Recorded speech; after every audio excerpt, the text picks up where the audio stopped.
উপরে এই যে রিবন বার, যেটা এই বারের ভিতরে অনেকগুলা সেকশনে ভাগ করা আছে, বিভিন্ন গ্রুপে গ্রুপে ভাগ করা আছে। এখানে একটা লাইন আছে। তো এই এই যে সেকশনে সেকশনে ভাগ করা, প্রত্যেকটা সেকশনের নাম কিন্তু আলাদা আলাদা, ফন্ট, অ্যালাইনমেন্ট, নাম্বার, স্টাইলস বিভিন্ন নামে আছে। এবং প্রত্যেকটা এই যে গ্রুপগুলা, এই গ্রুপগুলো একটা রিবনের ভিতরে, এবং এই রিবনটা একটা ট্যাবের ভিতরে আছে, এবং বিভিন্ন ট্যাব আছে, ট্যাবের আন্ডারে এভাবে রিবনগুলা গ্রুপে গ্রুপে ভাগ করা হয়েছে। আমি এখন এখানে আমি আপনাদেরকে দেখাই যে আপনারা খেয়াল করেন যে এখানে একটা ছোট একটা অ্যারো দেখতে পাচ্ছেন, যে অ্যারোটা সবগুলোর ভিতরে নাই, যেমন স্টাইল, সেল, এডিটিং এগুলোর ভিতরে নাই, কিন্তু ফন্ট, অ্যালাইনমেন্ট এগুলোর ভিতরে আছে। তা আমি এটা যদি আমি সিলেক্ট করি, তাহলে দেখেন যে ফন্ট, সেল এটা ওপেন হয়েছে। আমি এটা বন্ধ করে আমি যদি আবার অ্যালাইনমেন্ট সিলেক্ট করি, তাহলে দেখেন অ্যালাইনমেন্টটা ওপেন হয়েছে। আমি যদি এটা বন্ধ করে নাম্বারটা ওপেন করি, তাহলে নাম্বার ওপেন হচ্ছে। আসলে যেটা হচ্ছে, ফরম্যাট সেল কিন্তু একই জিনিস বারবার ওপেন হচ্ছে, একবার নাম্বার হলো, একবার অ্যালাইনমেন্ট হলো, একবার ফন্ট হলো, বিভিন্ন ভাবে এটা ওপেন হচ্ছে, বাট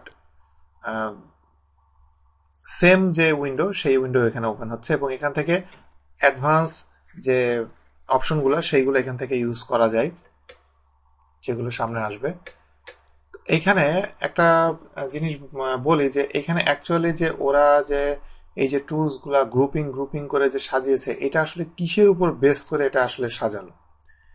এটা হলো আসলে ওরা যেটা করেছে, যে এটা অনেক দিন ধরে তারা রিসার্চ করেছে, ইউজারের কাছ থেকে অনেক ইনফরমেশন নিয়েছে, নিয়ে নিয়ে একটা সময় এখন পর্যন্ত ওরা করতে করতে লাস্টে এসে দেখেছে যে আমি এই টুলসগুলা, যেমন এখন এখানে হোমের ভিতরে যে টুলসগুলো দেখছেন, এই টুলসগুলা একটা যে এক্সেলে কাজ করবে, তার এই টুলসগুলো সবচেয়ে বেশি দরকার। এবং তারপরে দেখা যাচ্ছে যে ইনসার্টের ভিতরে যেগুলো, তারপরে তার ইনসার্ট করার যেগুলো, সেইগুলো দরকার, তারপর পেজ লেআউটটা দরকার।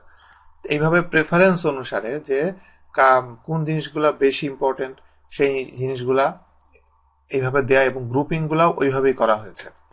এভাবে যেমন হোম ট্যাবের ভিতরে এরকম বিভিন্ন ফরম্যাট, স্টাইল এইগুলো আছে। এরপর আমি যদি ইনসার্টে যাই, ইনসার্টের ভিতরে আপনি যদি কোনো ধরনের শেপ অ্যাড করতে চান, বা পিকচার অ্যাড করতে চান, অথবা আপনি চার্ট অ্যাড করতে চান, টেক্সট বক্স, অথবা হাইপার লিঙ্ক বা ইকুয়েশন, আপনি যেটাই অ্যাড করতে চান না কেন, এখান থেকে যাই ইনসার্ট করতে চান এখান থেকে করতে পারবেন। এরপর হলো পেজ লেআউট। আপনার পেজ লেআউটটা কেমন হবে, পেজের সাইজ কেমন হবে, মার্জিন কেমন হবে, এই জিনিসগুলা, গ্রিড লাইন, ভিউ, এই যে দেখতে পাচ্ছেন, এইগুলা কেমন হবে, স্কেল কেমন হবে, এই সব পেজ লেআউট সম্পর্কে যত মডিফিকেশন আছে, সব আপনি এখান থেকে করতে পারবেন। এরপর নেক্সট যে ট্যাবটা, সেটা হলো ফর্মুলা। আপনি যত ধরনের ফর্মুলা আপনি অ্যাড করতে চান, এবং স্পেশালি এই রিবনটা আসলে আপনি কমপ্লেক্স যেসব ফর্মুলাগুলো আছে, এইগুলা ইউজ করতে গেলে এই সেকশনটা আপনার জন্য খুব ইম্পর্টেন্ট।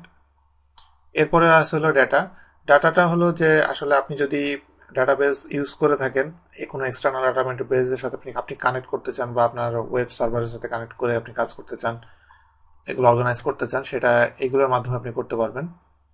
এরপরে আছে হলো রিভিউয়ের ভিতরে অনেকে, যেমন স্পেলিং চেক, রিসার্চ এই অপশনটা খুবই পাওয়ারফুল, এগুলো আমি সামনে আলোচনা করব।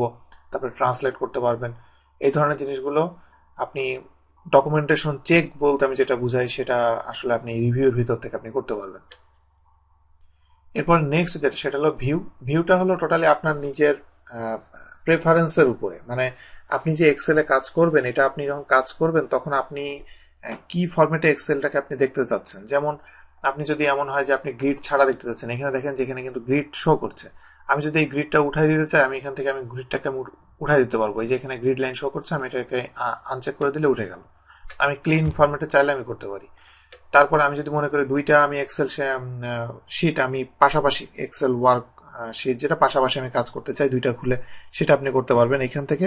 তো এগুলো হলো আপনার নিজের পার্সোনাল প্রেফারেন্স, আপনি যদি কিভাবে আপনি এখানে দেখে কাজ করতে চান এক্সেলের ভিতরে, সেটা। এরপর লাস্ট আছে হলো অ্যাডিন্সটা হলো যে বিভিন্ন রকমের অনেক ধরনের সফটওয়্যার আছে, যেগুলো সরাসরি পাওয়ার এক্সেলের ভিতরে আপনি সরাসরি অ্যাডিন্স হিসেবে আপনি ইউজ করতে পারবেন। যদি এরকম কোনো সফটওয়্যার থেকে থাকে, ইনস্টল করলে দেখবেন যে অ্যাডিন্সের ভিতরে অটোমেটিক এটা চলে এসেছে। এই রকম ভাবে এখানে অ্যাকচুয়ালি ভাগ করা। এবং এখানে যে রিবনটা দেখতে পাচ্ছেন, যে অ্যাকচুয়ালি আপনি এই রিবনটা কিন্তু এটা ডিফল্টে দেওয়া আছে, বাট আপনি কিন্তু এটা আপনার ইচ্ছা মতো আপনি কাস্টমাইজ করতে পারবেন। কিভাবে কাস্টমাইজ করবেন আমি আপনাদেরকে সামনের লেসনে দেখাবো।